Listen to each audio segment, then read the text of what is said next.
कभी सोचा है कि हिंद महासागर की गहराइयों में आलू के आकार की चट्टानें हो सकती हैं, जिनमें हमारी टेक्नोलॉजी का भविष्य छिपा हो? आज हम भारत के एक ऐसे ही बहुत बड़े मिशन की गहराई में उतरने वाले हैं, जो इन्हीं पानी के नीचे छिपे खजानों को खोजने निकला है।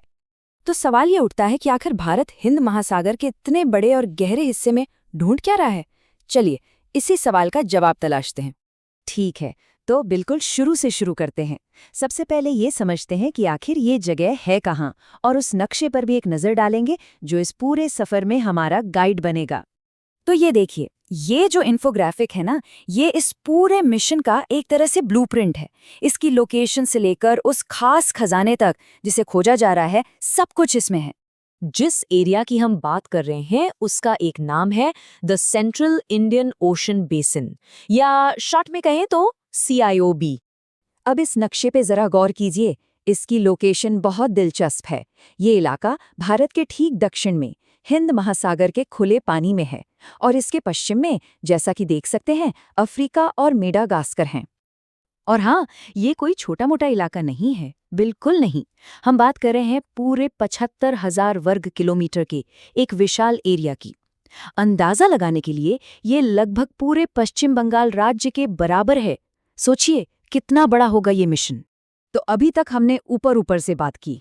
चलिए अब समुद्र की सतह से नीचे उतरते हैं, क्योंकि असली कहानी वहीं शुरू होती है। पानी के नीचे की ये जो दुनिया है ना, इसकी अपनी एक ज्योग्राफी है। यहाँ आपको मिलेंगी मध्य महासागरीय पर्वतमालाएं, विशाल गहरे समुद्री मैदान जिन्हें अबिसल प्लेन्स कहते हैं, और सी माउंट्स जो असल में पानी के नीचे के पहाड़ होते हैं। लेकिन हमारा जो फोकस है वो है इन गहरे समुद्री मैदानों यानी अबिसल प्लेन्स पर। ये समुद्र की सतह से मीलों नीचे बहुत ही विशाल और सपाट, मतलब फ्लैट इलाके हैं, और यही वो जगह है जहां वो कीमती चीज मिलती है।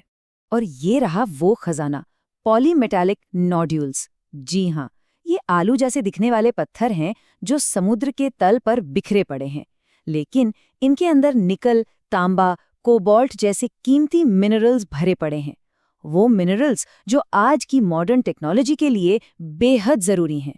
तो सवाल ये है कि भारत इस एरिया में कर क्या रहा है और इस सबको कंट्रोल कौन करता है। चलिए अब इस मिशन के क्या और क्यों पर फोकस करते हैं। देखिए, ये कोई फ्री फॉर ऑल रेस नहीं है। भारत को इस एरिया में एक्सप्लोरेशन के लिए बाकायदा लाइसेंस मिला है इंटरनेशनल सी बेड अथॉरिटी से, जिसे शॉर्ट में ISA कहते हैं। ये वो संस्था है जो देशों की समुद्री सीमा के बाहर गहरे समुद्र में होने वाली सारी गतिविधियों को मैनेज करती है। तो सबसे जरूरी बात यह है, इस लाइसेंस का मतलब है कि भारत को इस 75,000 वर्ग किलोमीटर के एरिया में एक्सप्लोरेशन के एक्सक्लूसिव राइट्स मिले हैं। एक तरह से ये भविष्य के लिए जरूरी संसाधनों को सुरक्षित करने की एक खोज है, जो क्लीन एनर्जी से लेकर इलेक्ट्रॉनिक्स तक हर चीज के लिए जरूरी हैं। ओके, तो चलिए अब इस पूरी चर्चा को समेटते हैं कुछ जरूरी स्पष्टीकरणों और एक आसान सी मेमोरी ट्रिक के साथ, ताकि सारे मेन पॉइंट्स बिल्कुल क्लियर हो जाएं। अब यहाँ एक बहुत आम कन्फ्यूजन होता है जिसे दूर करना जरूरी है। देखिए, ये जो CIOB है, ये ना तो बंगाल की खाड़ी है और ना ही अरब सागर। ये भारत के दक्षिण में एक गहरा खुला महासागर बेसिन है। ये फर्क याद रखना बहुत जरूरी है। और अगर इसकी लोकेशन याद रखने में कभी भी दिक्कत हो, तो बस ये सिंपल सा फॉर्मूला याद रखिए, भारत के दक्षिण में प्लस मेडागास्कर के पास। बस ये CIOB को मैप पर लोकेट करने का सबसे आसान तरीका है। तो जैसे जैसे भारत इस गहरे समुद्री मिशन में आगे बढ़ रहा है, एक बड़ा सवाल सामने आकर खड़ा होता है। क्या गहरे समुद्र में खनन ही हमारी भविष्य की संसाधन जरूरतों का जवाब है?